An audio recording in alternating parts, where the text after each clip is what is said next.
Bench. अस्सलाम वालेकुम जी, आप देख रहे हैं कॉट बिहाइंड और मेरे साथ होते हैं राशिद लतीफ, पाकिस्तान के साबिक कप्तान। ये वक्त भी आना था कि लेके वो मुझे कॉट बिहाइंड में आए, लेकिन आजकल मैं ये कहता हूँ कि वो मेरे साथ होते हैं। हकीकत ये है कि मैं उनके साथ होता हूँ।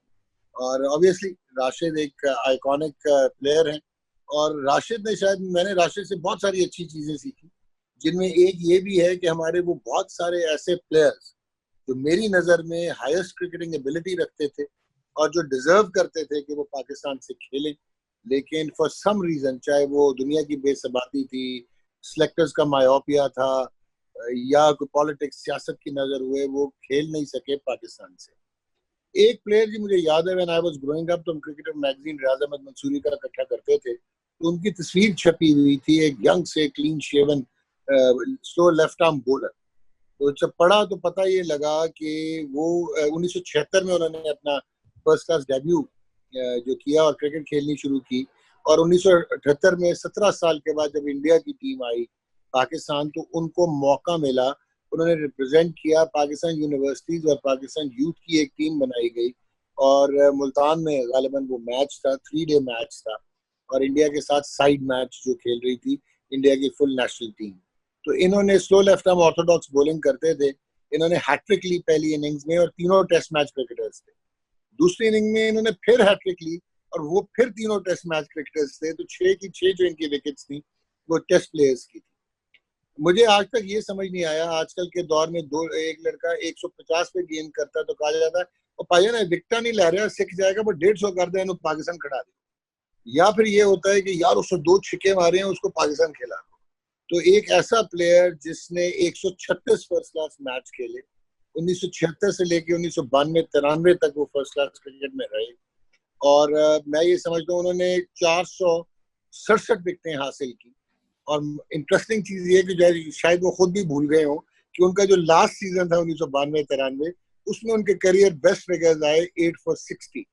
पीएनएससी के कप्तान रहे 1986-87 से उन्होंने कप्तानी की, और एक बहुत बड़ा नाम पाकिस्तान फर्स्ट क्लास क्रिकेट का। और उन लोगों में से जो कि शायद डिजर्व करते रहे to walk into the Pakistan team, इनके जमाने में अगर मैं याद करूं तो इकबाल कासिम होते थे स्लो लेफ्ट आर्म स्पिनर जो डोमिनेट कर रहे थे, खुर्शीद अख्तर फेड हो रहे थे, फरुख जमान पेशावर से वो करते थे, अब्दुल रकीब हबीब बैंक से खेल रहे थे। कंपटीशन इनका काफी टफ था, लेकिन ये पाकिस्तान न खेल सके। तो आज जरा राशिद मियाँ अमीन भाई से बात करते हैं। वैसे आपके जितने बैट्समैन भी थे, 150 भी किया हुआ है फर्स्ट क्लास क्रिकेट में, 54 नॉट आउट भी किया हुआ है, 72 लिस्ट मैच भी खेले। तो अमीन लिखानी भाई हमारे साथ मौजूद। अमीन भाई अस्सलाम वालेकुम। वालेकुम अस्सलाम डॉक्टर साहब, अस्सलाम वालेकुम राशिद भाई। वालेकुम सलाम अमीन भाई, शुक्रिया आप आए, टाइम निकाला अपने रमजान में। बहुत शुक्रिया, आपने बुलाया, बहुत शुक्रिया। अमीन भाई ये आपका शुक्रिया, हमारा क्या शुक्रिया। आप मुझे ये बताएं कि आप दूसरी ढाई मतलब 2 साल आप 2 सीजन खेले हुए थे और आप इंडिया के अगेंस्ट खेले और डबल हैट्रिक किया। यार उनको तब भी दिमाग में नहीं आया कि आपको पाकिस्तान खिलाना है? डबल हैट्रिक इन ए फर्स्ट क्लास मैच एक रेयर चीज है। देखें जी अमीन वो भाई। मैच जो था, जी मैच जो था वो एक ऐसी विकेट पे था जहां पर इतना बॉल टर्न हो रहा था कि हम बॉल को टर्न कम कैसे करें, बॉल को कम करना, कंट्रोल करना एक मुश्किल काम था। और उस मैच में जो है मेरे साथ जो है जो हमारे अपोनेंट्स थे उसमें तो वर्ल्ड क्लास स्पिनर्स थे। उसमें बिशन सिंह बेदी थे, वेंकट राघवन थे, और दूसरी कमाल की बात यह कि कार्सन गारवी जो उनके पारी लेफ्ट आर्म परसना भी फास्ट बॉलर थे, उन्होंने भी जो है ना 2 ओवर के बाद जो है ना वो स्पिन बॉलिंग करना शुरू कर दी। ठीक हो गया। तो वो मैच की और मेमोरीज बताएं आप। उस मैच की मेमोरीज ये हैं कि जिस रात हमारा एक गेट टुगेदर था इंडियन टीम के साथ, रात का डिनर था, तो हमारे जो टीम के मैनेजर थे फयाद महमूद कुरैशी साहब, वो पाकिस्तान एथलीट रह चुके थे, तो उन्होंने अपनी मतलब पंजाबी लैंग्वेज में बेदी साहब से कहा था कि ये आप लोगों को कल नचाएगा। तो जब पहला दिन हम तो हमारी बैटिंग थी, हम 149 पे आउट हो गए थे, और उन्हें 153 में हम आउट हो गए थे और इनकी बैटिंग आई थी तो शाम तक हमने सुनील गावस्कर को आउट किया था। उसका कॉटन बोल्ड मैंने किया था और वो बहुत ही कमाल का कॉटन बोल्ड था। बाकी 4 विकेटें जो ली थी शायद उसमें शुरू के अगले दिन जो शुरू के मैच हुआ तो 4 विकेटें जो हैं वो इजाज फकीर ने ली थी और आखिरी की जो 5 विकेटें थी वो इत्तेफाक से सबकी सब मेरे हाथ में आई थी। और विकेट्स जो हैट्रिक के थे उसमें जो है करसन गारवी थे। करसन गारवी को मैंने आउट किया था, उनका कैच शायद मिड ऑन पे इजाज फकीर ने किया था और वो ओवर की 5th बॉल थी और 6th बॉल पे जो है मैंने शायद भरत रेड्डी वेंकट राघवन को आउट किया था। वो भी मिस टाइम हुए थे और ऑन पे कैच हो गए थे और वो उनका कैच जो इकबाल गौहर ने किया था, इसलिए कि राइट हैंड बैट्समैन थे और गावरी जो लेफ्ट हैंड बैट्समैन थे, लेकिन दोनों ऑन पे आउट हुए थे, लेकिन फील्ड चेंज होने की वजह से वो इकबाल गौहर यहाँ पर थे। फिर नेक्स्ट ओवर जब मैंने किया तो वेरी फर्स्ट बॉल पे जो है भरत रेड्डी जो उनके विकेट कीपर थे उन्होंने मिस हिट स्वीप किया जो कि मिस हिट हुआ और शॉर्ट स्क्वायर लेग पे रमीज राजा जो उस मैच में 12th मैन थे उन्होंने उसको कैच किया, लेकिन वो कैच जो करने से पहले फंबल हुआ। फर्स्ट अटेम्प्ट में वो उनके हाथ से उछला और मैंने उफ किया, लेकिन अल्लाह का शुक्र है कि उन्होंने सेकंड अटेम्प्ट में वो कैच कर लिया और वो कैच हो गया। तो मैंने बहुत आराम से जाके हारून रशीद जो हमारे कप्तान से उनसे कहा कि हारून भाई मेरी हैट्रिक हो गई। इतनी देर मैंने जब उनसे कहा कि हैट्रिक हो गई तो क्राउड ने तो एक्साइटमेंट वो शोर शुरू कर दिया, इसलिए कि वो कमेंट्री आ रही थी उस मैच में और वो लास्ट विकेट थी तो हम सीधे ग्राउंड के बाहर आ गए। फिर जो हमारा शाम में जो एक दूसरा एक डिनर हुआ था तो वहाँ पे बेदी साहब ने वाकई कहा था कि इस बच्चे ने तो हमें नचा दिया और उस मैच के जो इंडियन टीम के जो मैनेजर थे वो फतेह सिंह राव गायकवाड़ थे।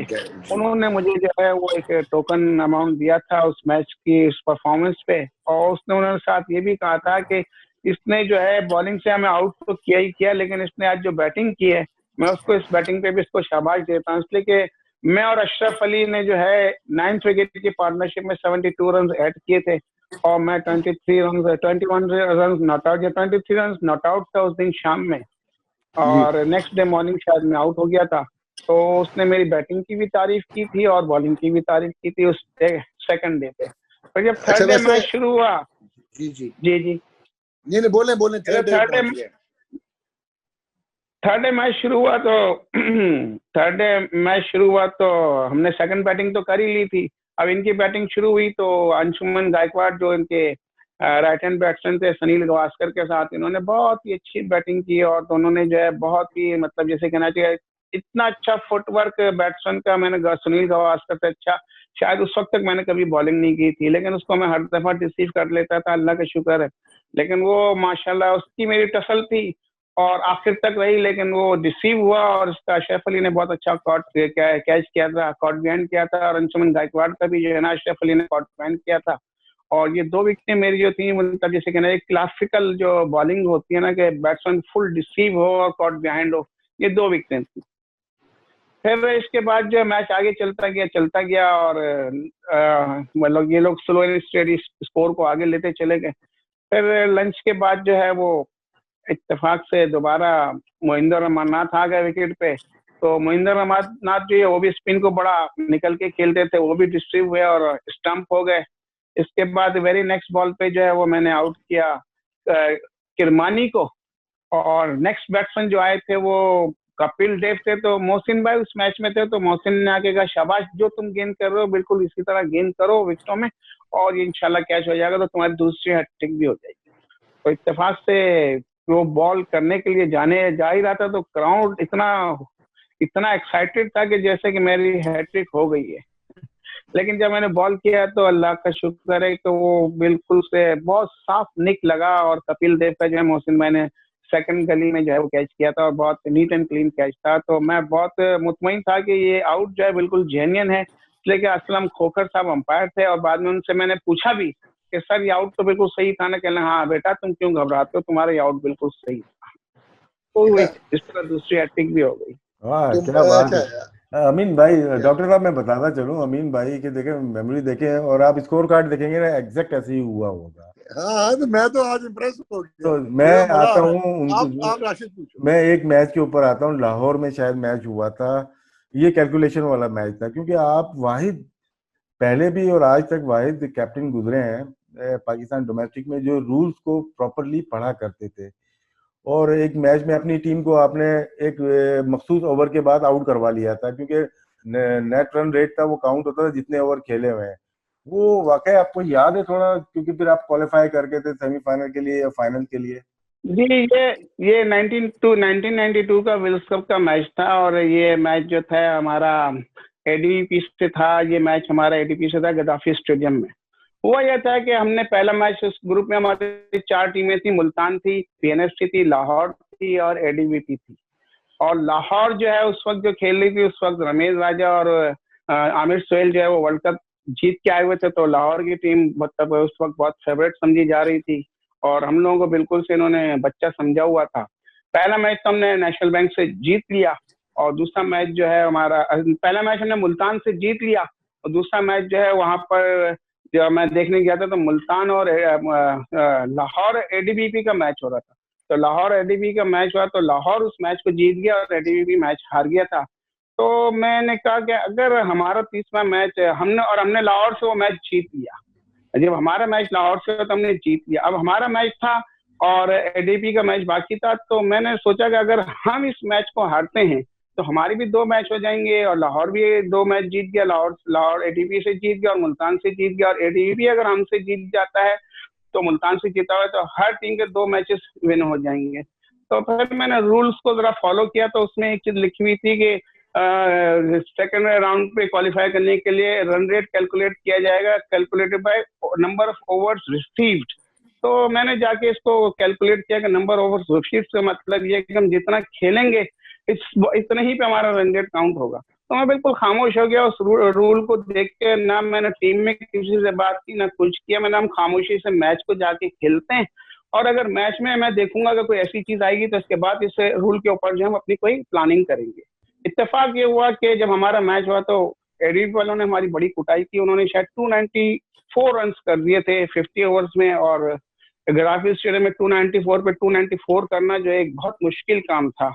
तो जब ड्रेसिंग रूम में मैच फर्स्ट इनिंग खत्म हुई तो मैंने लड़कों को बुलाया, सबने लंच वगैरह कर लिया। मैंने कहा भाई अब ड्रेसिंग रूम का दरवाजा बंद कर दो, तमाम आउटसाइडर्स को बाहर कर दो। फिर मैंने उनसे सारी बात बताई कि देखो भाई इस तरह है कि अगर हम 294 पे 294 करने जाएंगे तो जरा बहुत मुश्किल है, लेकिन इसमें रूल में एक ऐसी चीज है कि मैंने कैलकुलेट किया है कि अगर हम सर्कल के अंदर रह के 15 ओवर में 15.2 बॉल्स हमारे पास हैं, जिसमें अगर हम 128 या 27 रन करने थे, अगर हम 128 या 27 रन कर लें और हमारी पूरी टीम इसमें आउट हो जाए तो हमारा रन रेट हायर साइड पे हो जाएगा और हम टॉप पे आ जाएंगे, और एडीपी बाहर आ जाएगी और एलसीसी जब सेकंड हो जाएगी। तो मैंने लड़कों से कहा भाई अगर आप लोग मेंटली तौर पर तैयार हो तो हम इस तरह खेलने जाते हैं कि हम 15 ओवर में अपनी टीम को आउट भी कराएंगे और हम अपना टारगेट भी अचीव करेंगे, और इंशाल्लाह हम टॉप पे आ जाएंगे और हम इस तरह एडीपी को बाहर हो जाएंगे। तो लड़कों से मैंने कहा, तो लड़कों ने कहा ठीक है हम ऐसा करने के लिए तैयार हैं, लेकिन हम आउट किस तरह होंगे? मैंने आउट जिस तरह होंगे वो मैं आपको समझा दूंगा। मैंने देखो भाई आप पहले अपना टारगेट अचीव कर लो, इसके बाद हम अपनी विकेट थ्रो करेंगे। अगर ये हमें आउट नहीं करेंगे तो आप भागते रहना, हम जितना भागेंगे हम रन लेंगे, हमारा रन रेट और अच्छा होता चला जाएगा। हम भागते रहेंगे, अगर ये आउट नहीं करेंगे हम हमारे रन बढ़ते रहेंगे, रन रेट और अच्छा होता चला जाएगा, हमें कोई मसला नहीं होगा और हम डेड बॉल नहीं होगी जब तक हम भागते रहेंगे। तो रन आउट ये नहीं करेंगे जब तक हम भागते रहेंगे, और जितना हम भागेंगे इतने हमारे रन रेट हाई होता चला जाएगा। तो इस तरह हमने जो है हमने करना था 15.2 बॉल्स में 127 या 128 करने थे। तो मैंने लड़कों से कहा था हमारे पास पूरे 15 ओवर हैं और 15 ओवर में हमने आउट होना है और 130 रन करने हैं। तो इस तरह हमने 15 ओवर की लास्ट बॉल पे आउट भी हुए और 131 रन कर लिए थे और हम टॉप पे आ गए थे। और जब मैच हार गए, तो जब हम बाहर गए तो लड़कों ने कहा कि ये क्या हुआ? मैंने कोई बात नहीं, अब हम हार गए हैं लेकिन हम क्वालिफाई कर गए।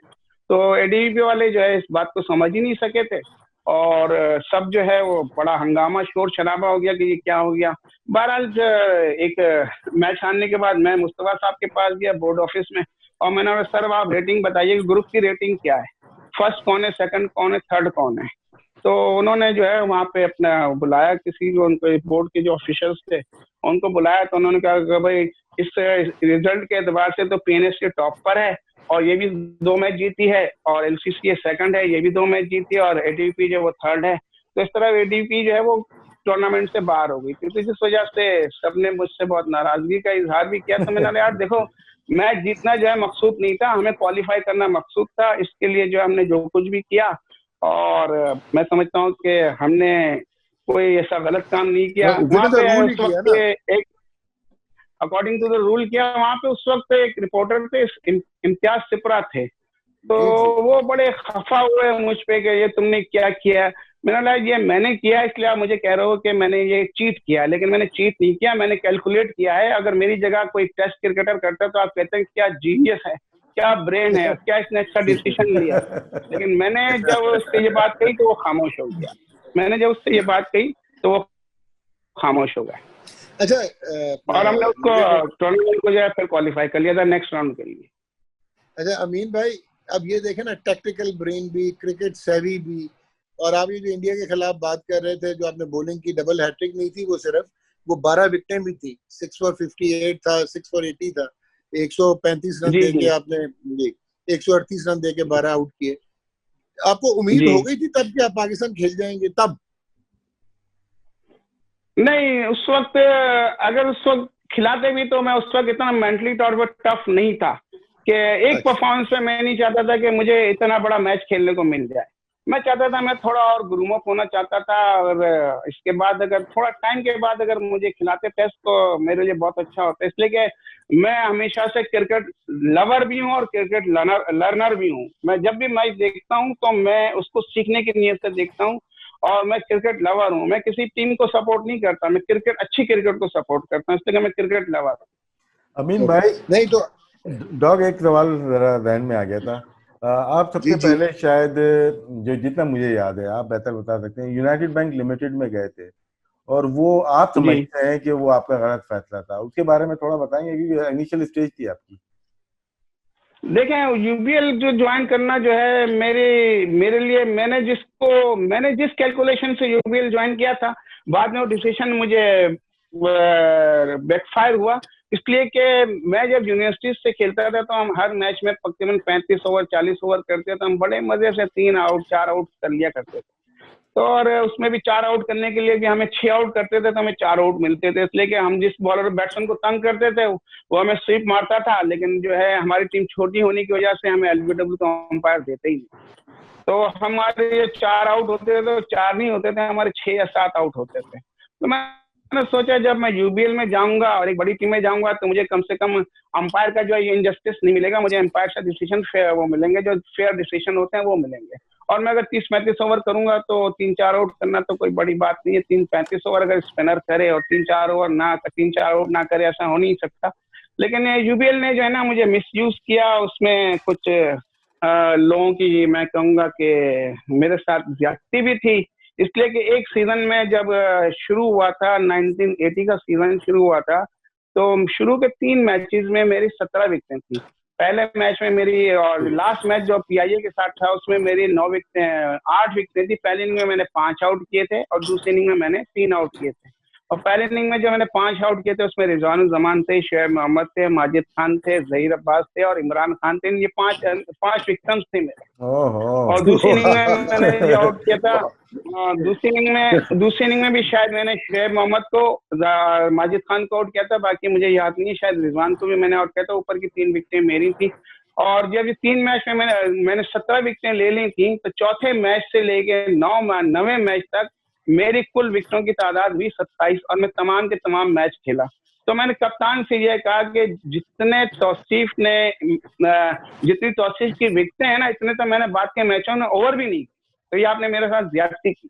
अच्छा। इसलिए कि मैं हर मैच खेलता था लेकिन मुझसे बॉलिंग नहीं कराई जाती थी। तो मैंने उनसे ये कह दिया कि जितनी बात की तौसीफ की विकेटें है ना, इतने मैच में तो मैंने 9 मैच में ओवर भी नहीं। तो ये मेरे साथ ज्यादती की गई थी। बहरहाल वो सीजन मैंने जैसे तैसे गुजार दिया, और इसके बाद जो मैंने यूपीएल को छोड़ दिया था।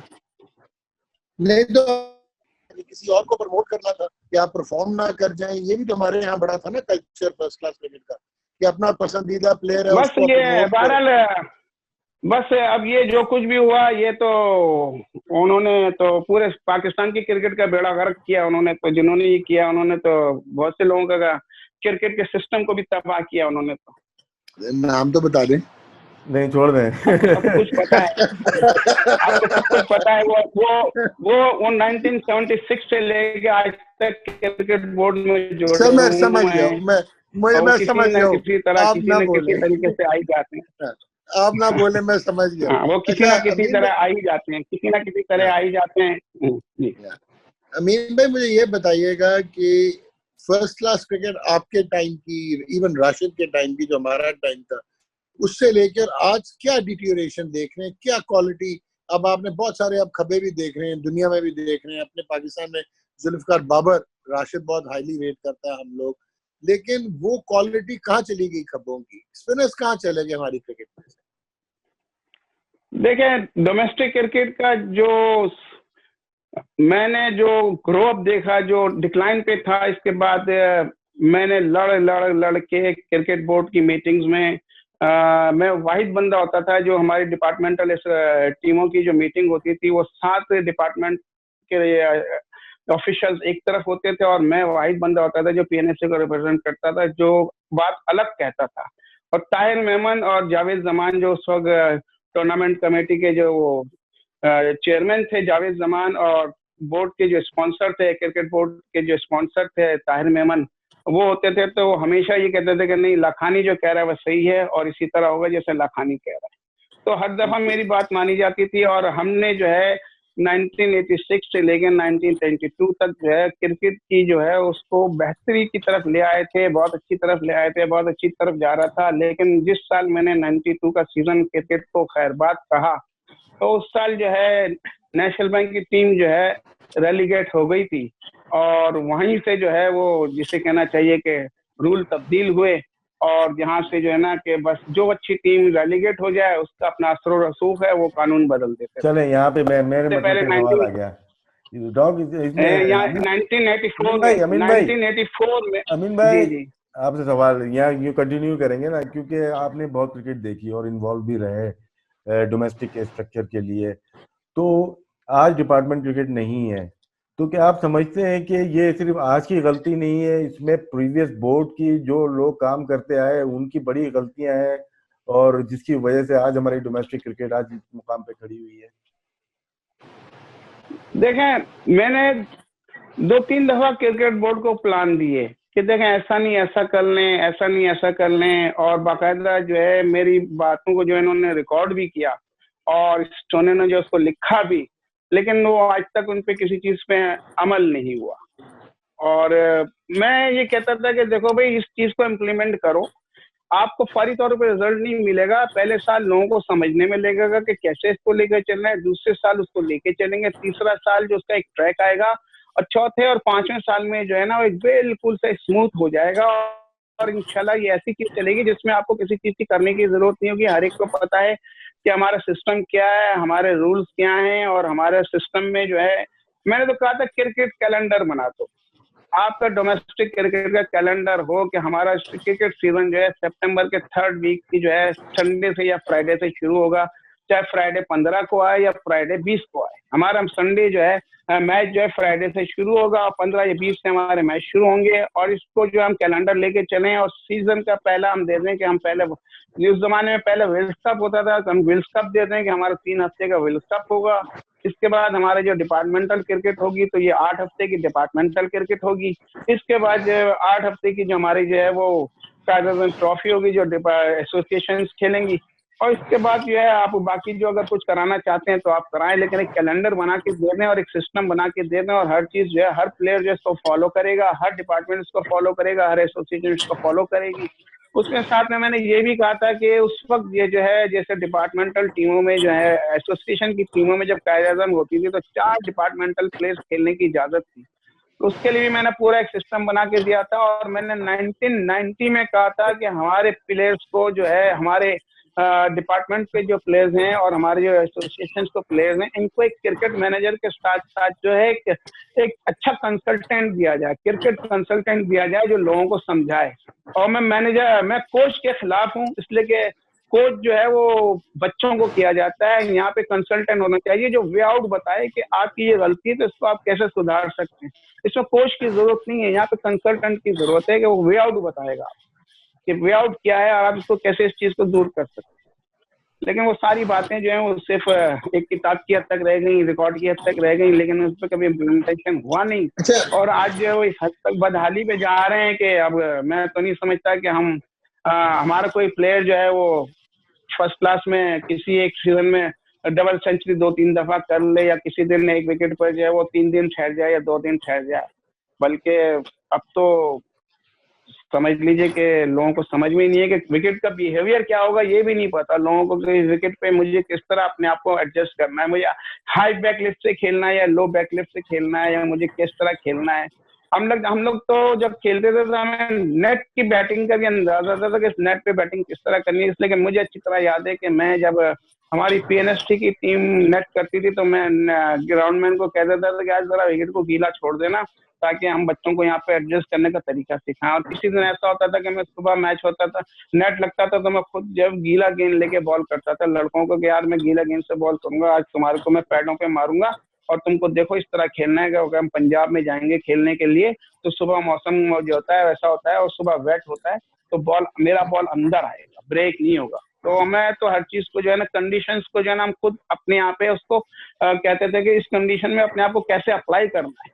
तो लेकिन आजकल के लड़कों को ये सब चीजें ना पता है, ना ये कि जो आजकल के जो कोच हैं उनको ये चीजें पता है, ना तो कोई बताने को तैयार है, ना कोई बताए तो ना कोई करने को अच्छा तैयार है इन सब चीजों। अमीन भाई, अभी अभी मैंने आपसे देखे, मेरा आपका इतना ऑब्वियसली गायबाना ताल्लुक तो बहुत है, बल्कि आपके फर्स्ट क्लास मैच भी मैंने देखे बहुत हैं, लेकिन मेरा अभी आपसे जो बातचीत हो रही है, आप जैसा क्रिकेट सेवी आदमी, ये नहीं आपके जेन, आपके मुंह पे नहीं कह रहा मैं, राशिद से भी यही बात होती है, समझने वाला क्रिकेट को और डोमेस्टिक स्ट्रक्चर की, वो आप कह सकते हैं दाई हैं आप, क्योंकि आपने जिंदगी दी है फर्स्ट क्लास क्रिकेट को।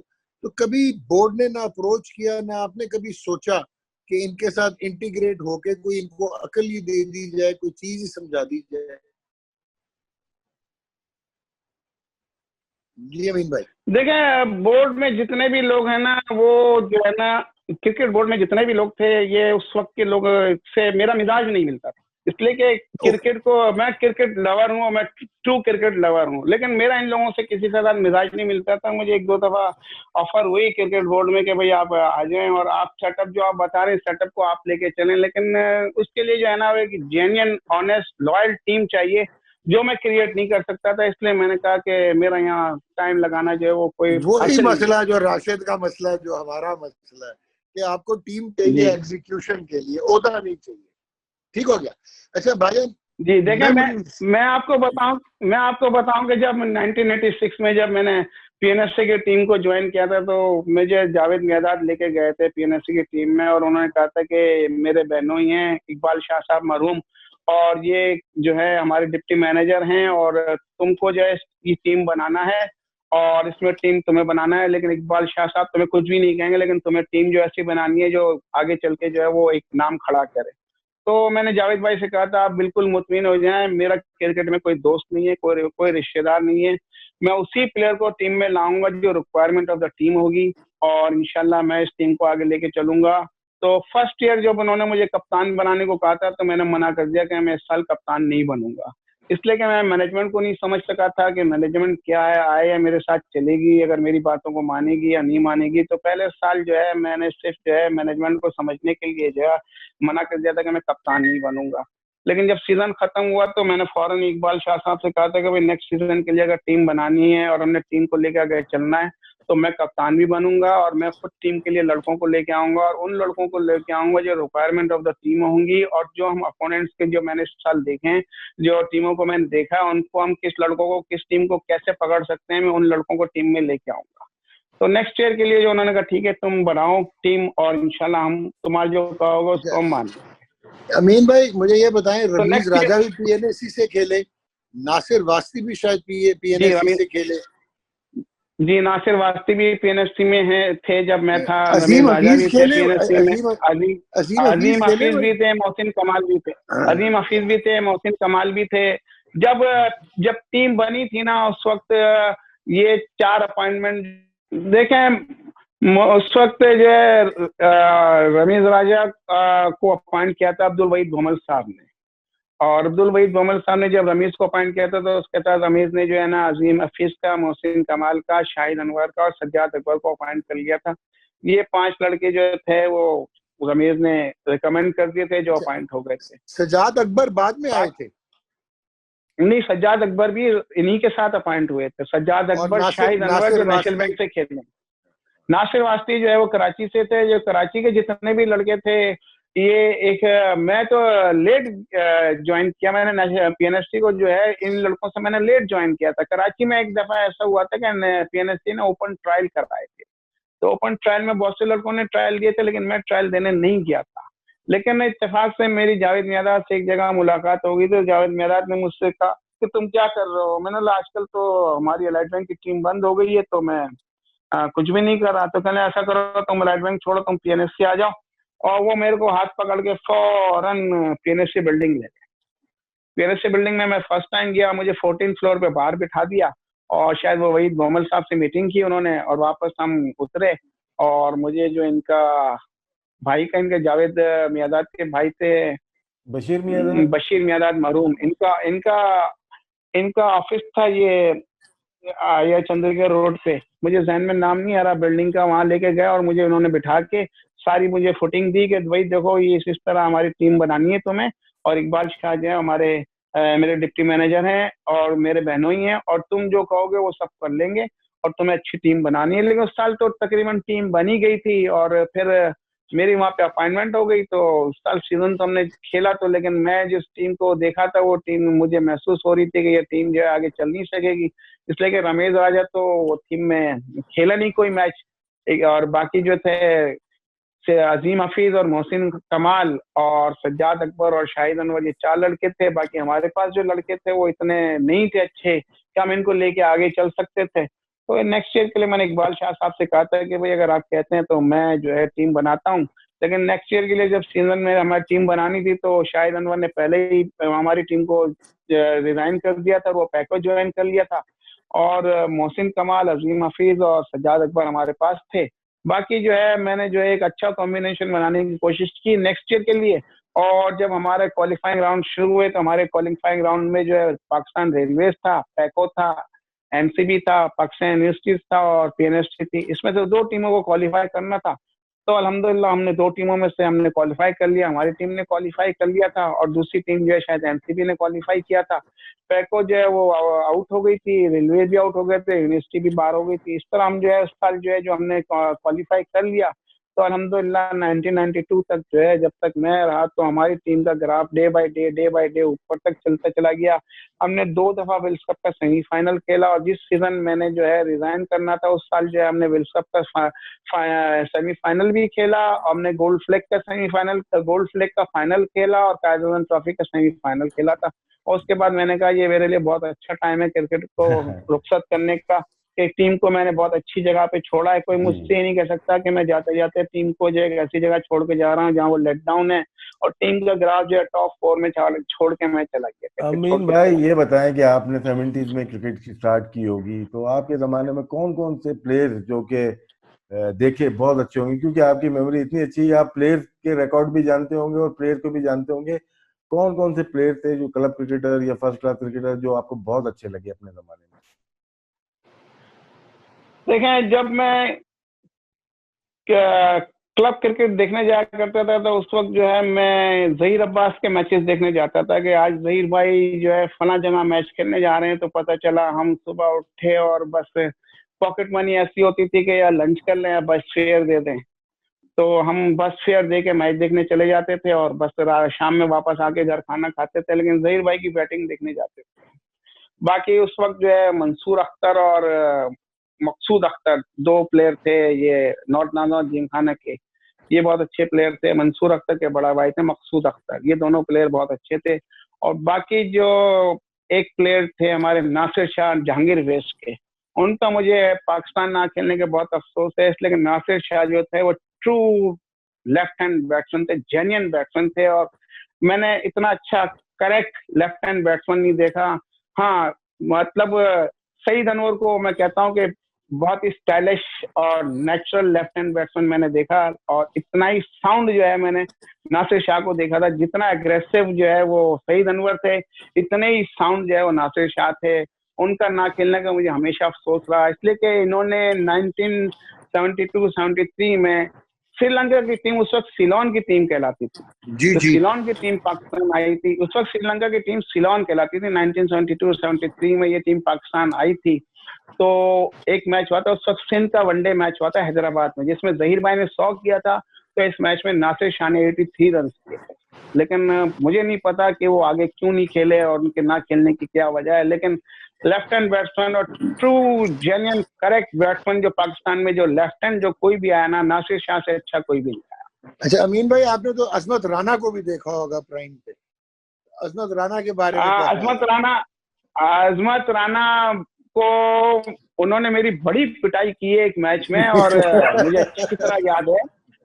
उन्होंने बड़ी पिटाई की है वो। लेकिन वो ओपनिंग बैट्समैन नहीं थे, वो मिडिल ऑर्डर थे और वो बहुत स्टाइलिश थे। और वो स्पिनर्स तो उनका बड़ा कंट्रोल और बड़ा कमांड था, और स्पिनर्स को बहुत अच्छा खेलते थे और बड़ी कमांड थी उनको। और उनकी जो बड़ी मजे की बात ये थी कि ये रिवर्स स्वीप तो अब इस मॉडर्न क्रिकेट टेक्नोलॉजी की वजह से इतनी पॉपुलर हो गई है, लेकिन वो अजमत राना उस वक्त भी जो है रिवर्स स्वीप पे जो है छक्का मार देते थे।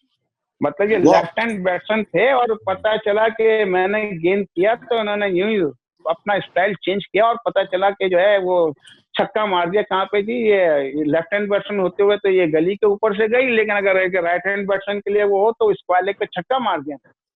हमारा एक मैच हुआ था 1976 में पंजाब से, पीसीए से हमारा मैच था। तो इन्होंने उसमें 190 और रन किए थे और मेरी बड़ी पिटाई की थी। मुझे अच्छी तरह याद है, हम यूनिवर्सिटी से खेले थे उस मैच में शायद। हाँ उसमें ठीक है, उसमें उन्होंने मेरी बड़ी पिटाई की थी। पीसीए से मैच था हमारा, और ये यूनिवर्सिटी ग्राउंड पे मैच था। इन्होंने 190 आउट किए थे उस मैच में, और बहुत मारा था। उस वक्त बड़े की बात ये थी कि 8 बॉल का ओवर होता था। उस जमाने में 8 बॉल का ओवर होता था, और उन्होंने बड़ी पिटाई की। आपने मसूद अफजल को देखा खेलते? नहीं, अफजल मसूद को मैंने नहीं देखा। वो उस वक्त जो है वो यूं समझ लीजिए कि 1972-73 की पीटीवी ट्रॉफी के वक्त वो पॉपुलर हुए थे, लेकिन वो उस वक्त मैं उनको खेलता नहीं देख सका। उनको मैंने लाइव खेलता हुआ नहीं देखा। अफजल मसूद को मैंने लाइव खेलता नहीं देखा। नासिर वलीका को देखा? नासिर वलीका के साथ मैं बहुत खेला। नासिर वलीका जो है वो यूबीएल के हमारे टीममेट थे, और वो भी मतलब ये है कि बिल्कुल साउंड थे। उनको डिफेंस करना है तो बहुत अच्छा डिफेंस था। उनसे कहोगे चौके छक्के मारने हैं तो चौके छक्के मारने में भी उनको बड़ा उपयोग था। मतलब वो अकॉर्डिंग टू सिचुएशन अपने आप को अप्लाई करते थे, और हमेशा उसमें सक्सेसफुल रहते थे। अच्छा अमीन भाई, आपको ज्यादा तंग नहीं करना, अभी सहरी भी आपने करनी है, लेकिन इतना मजा आ रहा है। मुझे बताएं कि आपके जमाने में जो स्लो लेफ्ट आर्म बॉलर्स थे, कि फरूख जमान थे, अब्दुल रकीब थे, इकबाल कासिम थे, और खुर्शीद अख्तर शायद तब खेल रहे थे। खुर्शीद अख्तर थे जो फास्ट बॉलिंग से कन्वर्ट हुए थे और स्लो लेफ्ट आर्म थे। पिंडी के एक राजा सरफराज थे। तो आप भी खुद स्लो लेफ्ट आर्म थे, तो क्या देखते हैं आपके क्या क्वालिटीज थी और क्या मिसिंग लिंक्स थे आप लोगों के? कि इकबाल भाई ने किसी को नजदीक ही नहीं आने दिया, रकीब भाई भी करीब नहीं आए। जी देखें, मैं किसी के लिए कुछ नहीं कहूंगा, लेकिन ये सब अपनी अपनी जगह इनका अपना वो था। लेकिन मैंने जो कुछ देखा, मैं जो है कि मैंने पहले ही कहा ना कि मैं क्रिकेट लर्नर हूँ और क्रिकेट लवर हूँ। तो मुझे हर एक से किसी ना किसी से कोई चीज सीखने को मिली। लेकिन जो मुझे बहुत ज्यादा सीखने को मिला उसमें शाहिद अजीज एक लेफ्ट आर्म बॉलर थे लाहौर के, उसकी वेरिएशन से मैंने बहुत कुछ सीखा। और एक एम रियाज थे पिंडी के, हमारे पिंडी के एम रियाज, मोहम्मद रियाज। हाँ, तो उसकी वेरिएशन से, उसको बॉलिंग करता देख के उसकी बॉलिंग से मैंने बहुत कुछ सीखा कि वेरिएशन कैसे ली जाती है। और दूसरा शाहिद अजीज से जो है मैंने बहुत कुछ सीखा कि उससे वेरिएशन कैसे ली जाती है, कि बैट्समैन को डिसीव कैसे किया जा सकता है। और ये जहाँ पाम से बॉल को अपना डिसीव करते थे ना, उनको उस जगह से जो डिलीवर करते वक्त जो अपनी उंगलियों से वो डिसीव करते थे, उस जगह को मैं देखता था कि देखो ये कहाँ से गेंद करते हैं, ये कैसे छे हो। तो उनको हमेशा मैं पहले गेंद करता देखता था, इसके बाद में बॉल करता था, ताकि मुझे उनसे सीखने को मिलता। जी राशिद भाई। नहीं, मेरे ख्याल से बहुत टाइम ले लिया आपने अमीन भाई का, और मजा आ गया लाजवाब। हाँ, क्योंकि एक एक चीज याद है तो ये तो सुबह हो जाएगी। लेकिन जिस तरह से आपको साल भी याद है, रन भी याद है। ये तो दूसरे डॉक्टर आप बन गए। अमीन भाई डॉक्टर साहब आपका ने तो बहुत पूरा मेरा डॉक्टर साहब ने तो पूरा मेरा जो है, जिसे कहना चाहिए कि पूरा हिस्ट्री शजरा निकाल के रखा हुआ है। हर चीज बता दी कि मैंने 52 किए थे, एक मेरी फर्स्ट क्लास की 50 है, वो भी मैंने बता दी। ये भावलपुर में है अगेंस्ट पीआई है। मेरे 52 थे अगेंस्ट भावलपुर में एट पीआई अमीन भाई, अगेंस्ट पीआई एट भावलपुर। अमीन भाई आप मेरी आखिरी जो आपकी क्रिकेटिंग जो गुफ्तगू हुई है, जब मैं कैप्टन था 2003, उसमें आप वापस, मैं आपको कोशिश की थी लेके आने की। उसके बाद तो आपने शायद ना क्रिकेट देखी होगी, ना इन्वॉल्वमेंट हुई आपकी। भाई ये जब तक आपसे मेरी एसोसिएशन रही उस वक्त तक तो मैं थोड़ा बहुत क्रिकेट को फॉलो कर रहा था, लेकिन इसके बाद से जो है शायद मैंने ये 20 सालों में मैं 20 दफा क्रिकेट फील्ड में भी नहीं गया हूँगा, ना खेलने के एतबार से ना देखने के एतबार से। मैं क्रिकेट फील्ड में भी नहीं। अमीन भाई, मुझ में क्या गलतियां थी उस जमाने में, वो आप तो बता दें, पहले तो नहीं बताया आपने। नहीं, आप में कोई गलती नहीं थी, बल्कि ये कि honest person, loyal honest person थे। और ये कि बस ये कि जो चीज गलत है उसको गलत कहना है, और हमने अच्छा करके साबित करना है। हम सच्चे हैं, हमने अच्छा करके साबित करना है, और आपने परफॉर्म करके उसको प्रूफ किया। और मैं हमेशा ये कहता था कि देखो गलती होती है। मैं अपनी टीम में लड़कों से यही कहता था, देखो भाई मुझसे भी गलती हो सकती है, डिसीजन में मैं भी गलत कर सकता हूँ, लेकिन डिसीजन में अगर गलत करके बैठ जाएंगे तो सर पे हाथ रख लेंगे तो अच्छी बात नहीं है। अब इस डिसीजन अगर गलत डिसीजन हो गया तो इससे और बेटर परफॉर्म करके इसको धो डालो ताकि लोग भूल जाएं। और हमेशा गलती से इंसान सीखता है। गलती पे हाथ रख के मत बैठ जाओ कि यार क्या हो गया, ये तो मत मारी गई। ऐसा ना करो, इसको और अच्छा करके इसको धो डालो तो लोग अपनी गलती को भूल जाएंगे, हमारी गलती को भूल जाएंगे, हमारा डिसीजन हमारा इसको रिवर्स हो जाएगा, हम उसको अच्छा करके और अच्छा कर देंगे।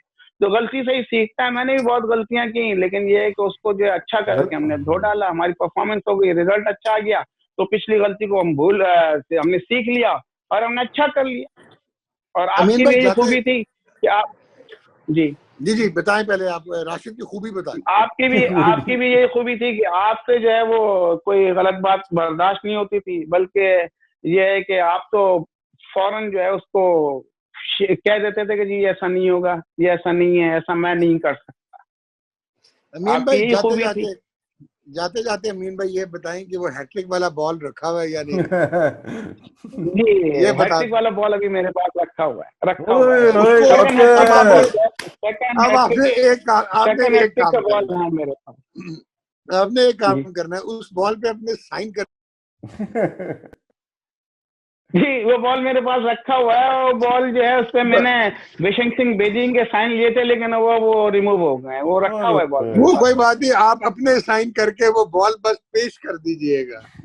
ठीक हो गया।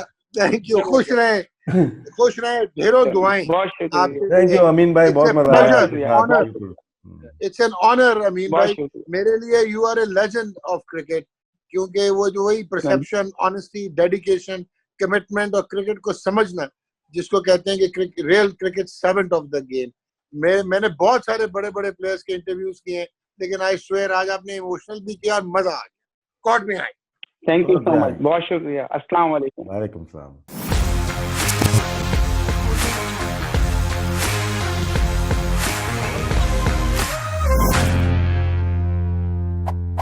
कॉट में आए।